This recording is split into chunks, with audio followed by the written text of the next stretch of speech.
I still love the noon o'clock. Noon o'clock. It's noon o'clock somewhere. It's noon o'clock somewhere. What's going on, man? Exciting week of wrestling. I was out at Holy Spirit last night, checking them out, win the first sectional championship in school history. You were out checking out Southern Regional, taking down another crown. Phil, get us up to date on high school wrestling and what's going on. Yeah, how about the Cape Atlantic League schools sweeping the non-publics there with St. Augustine taking South Jersey non-public A and Holy Spirit taking South Jersey non-public B. That's a heck of an accomplishment from both teams there. St. Augustine was a heck of a match. Another fifth straight year seeing CBA in the sectional finals. Those guys, as St. Augustine people know, CBA and St. Augustine seem to square off in every sport, basketball, soccer, just, everything, one thing after another. Those guys go back and forth. Chess, squash, everything. Yeah, absolutely. See, I think, came down to the last match again. Steven Schwab had a big pin there. A lot of back and forth, a lot of talented wrestlers on both sides. You'll see a handful of state qualifiers and place winners come out of that match.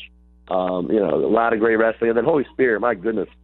Congratulations to Ralph Palone and the guys. Head coach there does an amazing job. Early favorite, I would say, for press coach of the year. We'll see how that turns out.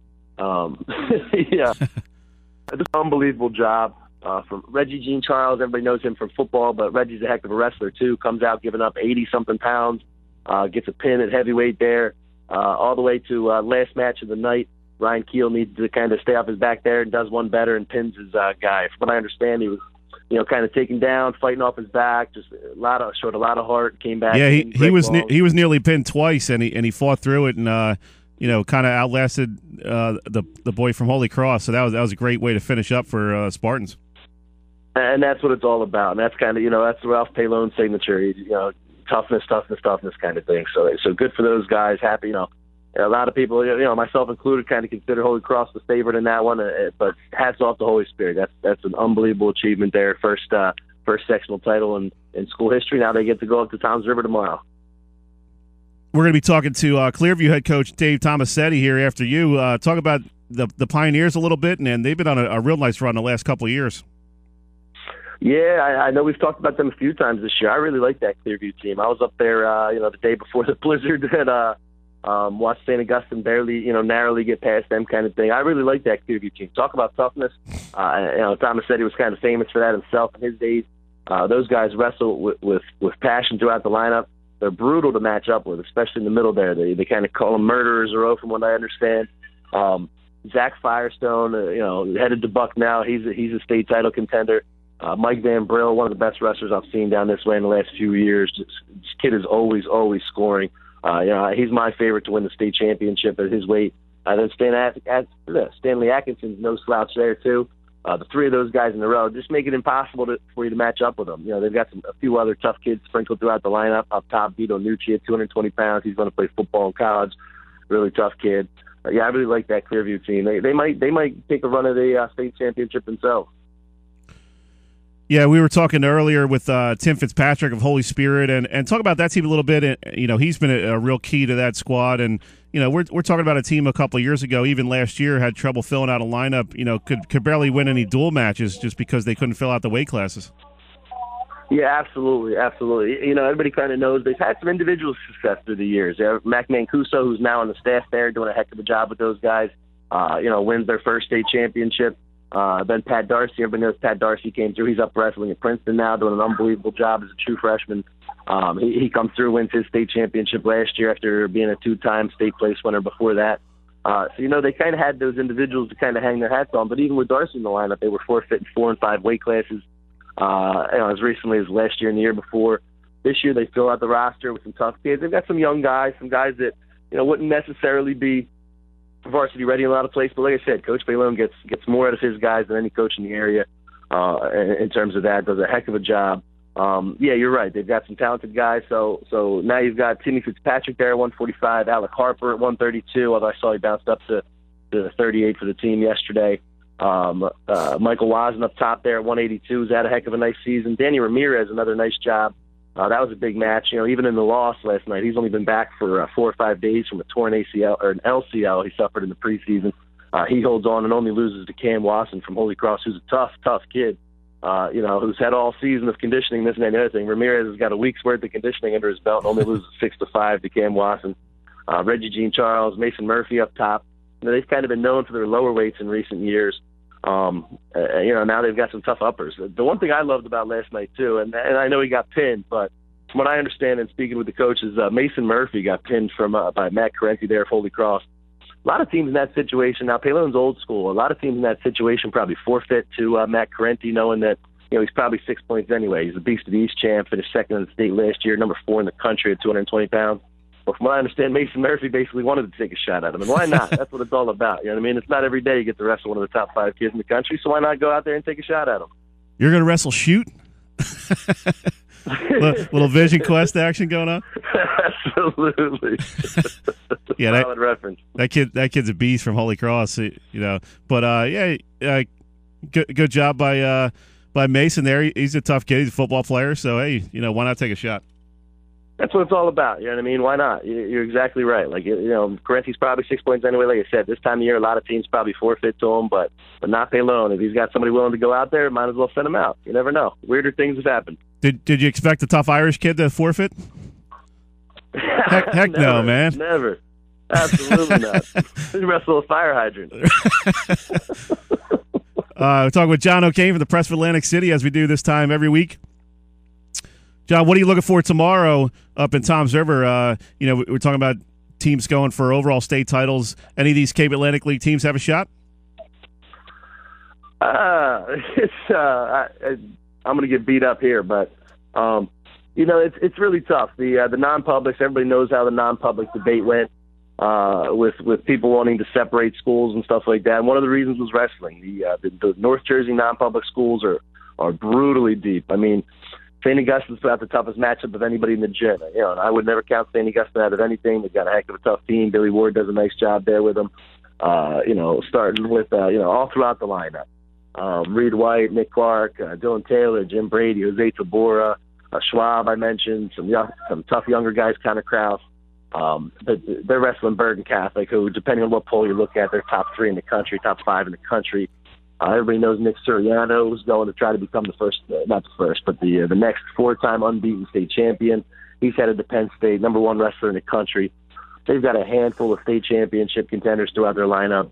Probably a half dozen or more Division I level talents. It's just going to be a brutally tough matchup. I think I saw they beat Del Barton 66-9 or something like that in the North Jersey non-public A final. Del Barton, they sounded pretty pedestrian by that score, but Del Barton's they're number 2 or 3 in our New Jersey Wrestling Writers Association top 20 poll. So they're no slouches. They're nationally ranked in some top 40s, top 50s kind of thing. Bergen Catholic makes them look pedestrian. I mean, that Bergen Catholic team is on a whole nother level. Then Holy Spirit, again, I wouldn't count Ralph Paylone coach team out of anything. The Paul Catholic comes in, though. Those guys are deep and tough throughout. That's going to be a really tough matchup, too. But you hate to say somebody's happy to be there, but like I said, it's a heck of an accomplishment for these guys to keep getting back there. And if they keep getting back there, you're going to break through one of these years. You know what I mean? If St. Augustine keeps getting back there, Holy Spirit gets up there a few times, eventually you're going to break through. You know what I mean? These guys are making a name for themselves, and it's great to see. What about a team like Southern out of Ocean County? I mean, my former classmate John Stout doing a great job with that program. What's their status for tomorrow? I really like Southern's chances. Unfortunately for hashtag writer reporter problems here. No, I hate to say that, but all 3 of these guys are wrestling at the same time as my luck would have it. Oh, geez. St. Augustine and Holy Spirit will be wrestling at 2:00. Southern Region will be on the mat next to them wrestling at 2:00. Now, St. A's and Holy Spirit, they go right to the state finals. And non-public, there's no state semifinals. You go right from north versus south. Southern Regional's 2:00 match will be a semifinal in state group 5. So they'll wrestle that. They're heavily favored in their side of it, and fellow short conference power Howe is heavily favored on their side of it. So everybody's kind of expecting, at least on paper, Southern to wrestle Howe in the state group 5 championship. And just, what do I know kind of thing. But in looking at matchups on paper, I've got Southern winning that by, 12 points or so, 8 to 12 points. Howe's a really tough team, not counting them out. Anything can happen this type of year. They're kind of an interesting matchup. Where Howe's strong, Southern's got some strength and things like that. There's going to be some really nice matchups there. The coin toss is going to go a long way in terms of figuring out who dictates the matchups. But, nobody does a better job in terms of matching up and figuring out where he needs to get points and things like that than John Stout. And I expect Southern, even though this is their 11th, I believe, South Jersey title, and they're 10th since 2005. But they've only got one state championship to show for it because they keep running into, powerful Brick Memorial teams and Phillipsburg teams and Jackson Memorial teams. But now they're kind of set up for success here. Great senior class. I love John Stout's quote last night that these guys have always been thought of as a bunch of ham and eggers, but now they're kind of showing people what they're doing the last 4 years.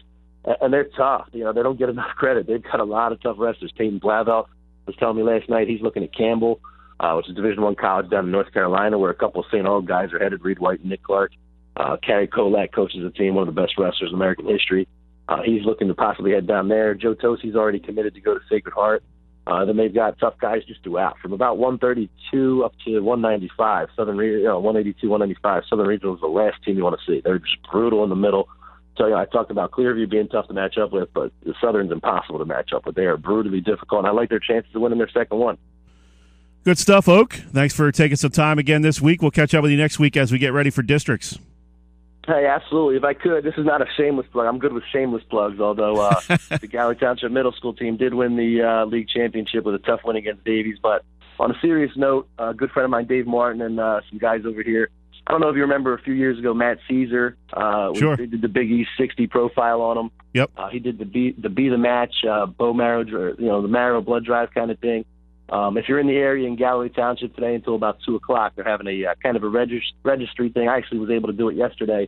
It's pretty easy if you're in the area. Like I said, you get swabbed. They swab the inside of your cheek kind of thing, and then you go in kind of possible registry in terms of blood cancers and things like that, raising research and awareness and that kind of thing. Great event.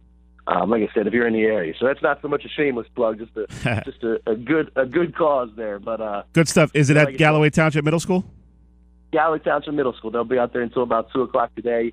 Like I said, it's a registry drive, so you're not actually giving blood or anything like that today. It's like a registry drive. You kind of see if you're a match. You do the swabs. You send it off in a packet. It's actually really interesting if you're a science guy. If you're a science geek like me, it's interesting how they do it, and then you kind of hear back and find out if you're possibly a match, that kind of thing. And everybody knows, like I said, Matt Caesar ended up being a match, and Andy Talley and the guys at Villanova are famous for doing this. Villanova football. But Matt Caesar was a match, and he did that really cool profile on how he kind of, I believe his match was like some girl from the Ukraine or something like that, which just ended up being a cool, out-of-this-world story. So, I appreciate you putting up with me again. Yeah, no problem. Forward to a big day of wrestling tomorrow, but thanks for letting me do that, Dave. I appreciate it. Great stuff. Thanks, Oak. Appreciate it. Thanks, brother. We'll see you. All right, that was John O'Kane from the Press of Atlantic City.